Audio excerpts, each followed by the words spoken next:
Hello children. Today I'll explain you chapter 4 The Happy Prince of Supplementary Reader Moments. This story is written by Oscar Wilde. In this story, the author has talked about the valuable themes of love, sacrifice, generosity, and compassion. Through this story, the author, Oscar Wilde, tries to teach us the importance of charity. And he also wants to tell that how love and sacrifice and giving a little to others can fill our life with satisfaction, with great satisfaction. So let's see what is the story of the Happy Prince. The Happy Prince. The Happy Prince was a beautiful statue. He was covered with gold. He had sapphires for eyes and a ruby in his sword. Why did he want to part with all the gold that he had and his precious stones? So here two words are there, sapphires and ruby. These are precious gemstones. Sapphire is a blue colored gemstone and ruby is a red colored gemstone. Now in this story we'll see that because he was covered with all over with gold and beautiful gems like sapphires and ruby, but why he wanted to give away all his gold and why he wanted to give away the two precious gemstones, sapphires in his eyes and his ruby? Why? What was the reason? Why the happy prince was not happy with gold and gemstones? Let's see what happens in the story. High above the city, on a tall column, stood the statue of the happy prince. He was gilded all over with thin leaves of fine gold. For eyes, he had two bright sapphires, and a large red ruby glowed on his sword hilt. Now, what happened that in a city, on a tall column, there was a statue of a happy prince. And the statue was covered all over with gold. It was painted with fine leaves of gold, and in the eyes were two bright blue colored sapphires were fixed, and there was a large red ruby, which is a very precious stone, fixed in the hilt of his sword. Hilt means handle of the sword. One night there flew over the city a little swallow. His friends had gone away to Egypt 6 weeks before, but he had stayed behind. Then he decided to go to Egypt. So one night what happened that a swallow came into that city and he wanted to go to Egypt because all his friends had gone to Egypt and he stayed behind, and now he wanted to join all his friends in the Egypt. All day long he flew, and at night time he arrived at the city. So the whole day the swallow bird flew over the city, and at night it came down to rest. Where shall I put up? He said. I hope the town has made preparations. Then he saw the statue on the tall column. So because it was night time and the swallow bird wanted to rest, so it was looking for a proper place to rest. And because there was a tall column upon which the statue was situated, so he said that this town has made preparations for my rest. I will put up there, he cried. It's a fine position with plenty of fresh air. So he alighted just between the feet of the happy prince. So what happened that soon he saw that in between the feet of the happy prince statue there was a good place, nice place, and it was quite and the place was full of fresh air. So he was very happy to find such a place and he decided to rest over there. I have a golden bedroom, he said softly to himself as he looked around. So when he looked around at the statue, because the statue was covered with fine leaves of gold, he was very happy to see, and he said that I have a golden bedroom because it was there only. he was going to sleep that night. So he called that place as his golden bedroom. And he prepared to go to sleep. But just as he was putting his head under his wings, a large drop of water fell on him. "What a curious thing!" he cried. "There is not a single cloud in the sky. The stars are quite clear and bright, and yet it is raining." So when the swallow was about to sleep, he had done all the preparations and was just about to sleep. At the same time, a large drop of water fell on his head. So he was very much surprised upon this, because there was no single cloud in the sky. The sky was clear and the stars were visible, but still it was raining. Then another drop fell.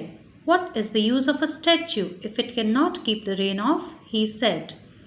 "I must look for a good chimney pot," and he determined to fly away. But before he had opened his wings, a third drop fell, and he looked up and saw. What did he see? So, after some time, a second drop of water fell upon him. And then he said that what is the use of a statue when it cannot control the rain? And he understood that he will not be able to sleep, because it was an open sky above his head and it was raining according to him. So he decided that he should go in search of a chimney pot and should have rest over there. So when he was about to go, at the same time, one more drop fell upon his head, and he looked up. And as he looked up, he was surprised. The eyes of the happy prince were filled with tears, and tears were running down his golden cheeks. His face was so beautiful in the moonlight, that the little swallow was filled with pity. So, when he looked up, he saw that the statue's eyes were filled with tears, and those tears were only falling upon his head. So he was filled with very much pity, because the face of the statue was looking so innocent and so beautiful in the moonlight, and he was filled with pity that why this statue is crying. "Who are you?" he said. "I am the happy prince." "Why are you weeping then?" asked the swallow. So he asked the statue that who are you?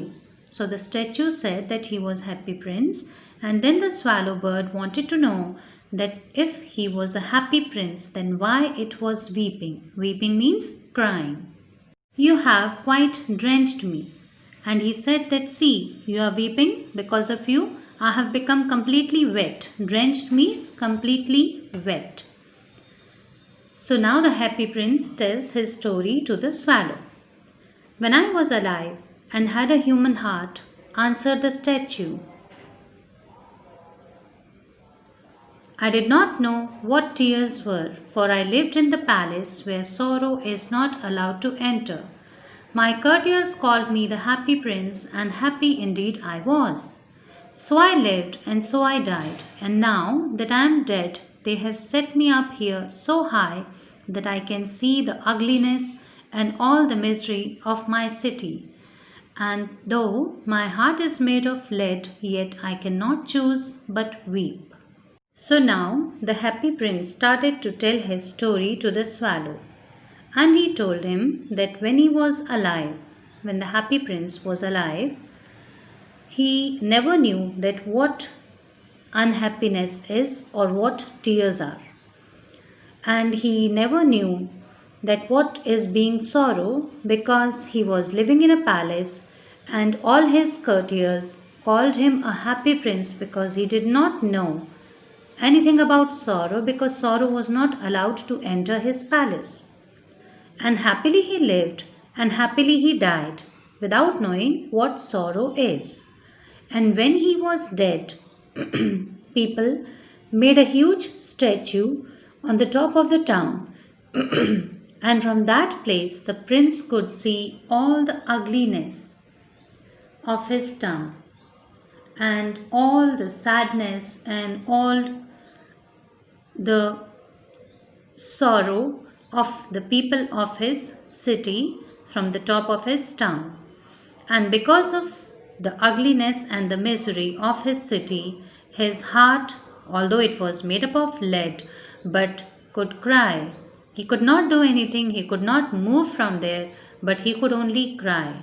So that was the reason why his eyes were filled with tear, because after his death, his statue was able to see all the sadness and sorrow of which the people were filled. What, is he not solid gold? Said the swallow to himself. He was too polite to make any personal remarks.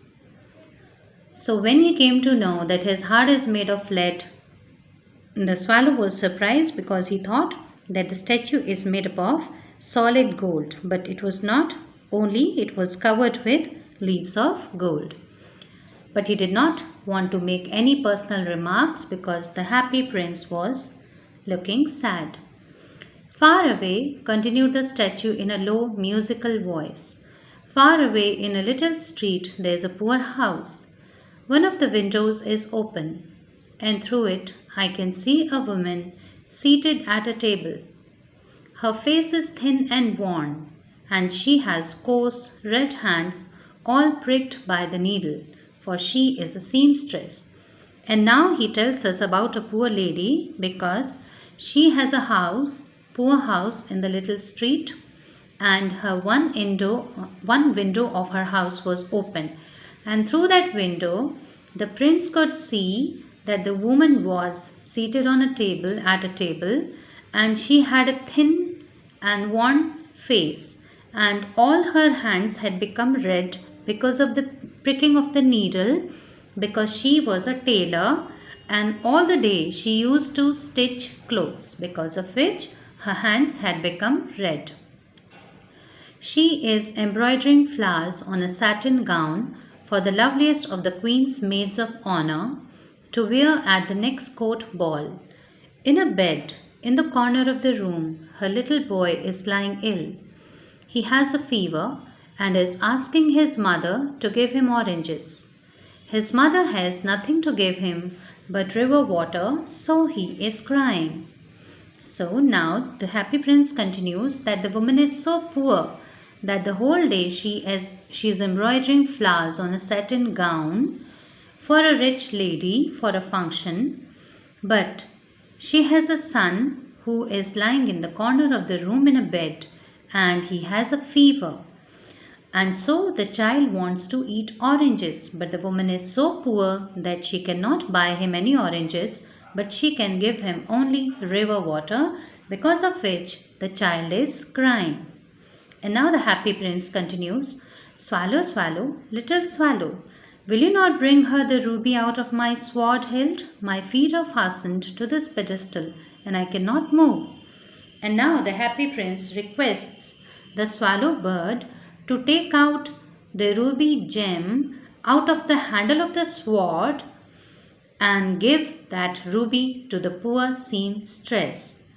Now why the statue of the happy prince was requesting the swallow to do this favor to him? Because he was a statue and it was fixed on a base on the top of the town, and because of which he was not able to move. So he wanted someone to help him. I am waited for in Egypt, said the swallow. My friends are flying up and down the Nile and talking to the large lotus flowers. Soon they will go to sleep. But the swallow doesn't seem to be helping the happy prince, because he says that he has to go to Egypt to meet his friends. The prince asked the swallow to stay with him for one night and be his messenger. The boy is so thirsty and the mother so sad, he said. But the prince requests the swallow to stay with him for one night to help him to give the ruby to the poor seamstress, because the boy is so thirsty he wants to eat oranges and the lady is not having any money, and because of which she is very sad. So he wants that the swallow should help him. I don't think I like boys, answered the swallow. I want to go to Egypt. But the swallow continuously told him that he wanted to go to Egypt and he was not in a condition to help him. But the happy prince looked so sad that the little swallow was sorry. "It is very cold here," he said, but he agreed to stay with him for one night and be his messenger. "Thank you, little swallow," said the prince. Although it was very cold in that town, but still the swallow, being a very kind-hearted one, agreed to stay with him for one night and become his messenger. The swallow picked out the great ruby from the prince's ward and flew away with it in his beak over the roofs of the town. He passed by the cathedral tower where the white marble angels were sculptured. He passed by the palace and heard the sound of dancing. A beautiful girl came out on the balcony with her lover. And now the swallow took out the great ruby from the sword of the prince and flew away, taking the ruby in his beak towards the town. And when he passed over the cathedral tower, he saw that from the palace came out a beautiful girl on the balcony with her lover. "I hope my dress will be ready in time for the state ball," she said. "I have ordered flowers to be embroidered on it, but the seamstresses are so lazy." And now that lady, that beautiful lady, was talking to her lover that she had ordered a seamstress to embroider beautiful flowers on her gown, and she was expecting the gown to be ready before the state ball program. But she was complaining that the seamstresses nowadays are very lazy. "I don't know whether they will be able to complete my gown or not." He passed over the river and saw the lanterns hanging on the masts of the ships. At last he came to the poor woman's house and looked in. The boy was tossing feverishly on his bed, and the mother had fallen asleep. She was so tired. So the swallow passed over the river and came to the poor woman's house and looked in. And what did he see? He saw that the boy was not able to sleep because he had a high fever, and he was tossing, moving from one side to another on his bed. And the poor seamstress had fallen asleep because she became so tired embroidering the flowers on the gown. In he hopped and laid the great ruby on the table beside the woman's thimble. Then he flew gently round the bed, fanning the boy's forehead with his wings. "How cool I feel," said the boy. "I must be getting better." And he sank into a delicious slumber. So what happened that he went inside the house and he saw that the lady had slept, but still he kept the great ruby on the table near her thimble, and he now went to the boy and fanned his forehead with his wings. So because of fanning, the boy felt cool and he felt better, and he said that now he would get better. His fever would go away, and the boy got a little relief and went into a delicious slumber, means he fell asleep. Then the swallow flew back to the happy prince and told him what he had done. "It is curious," he remarked, "but I feel quite warm now, although it is so cold." So after giving the ruby, the swallow flew back to the happy prince and told him that he had done what the prince expected him to. And he also told him that now he was feeling quite warm, although it was so cold in the town. "This is because you have done a good action," said the prince, and the little swallow began to think and then fell asleep. Thinking always made him sleepy. So the prince told him that he was feeling warm because he had done a good action. And the swallow started thinking about this, and when he was thinking, he fell asleep.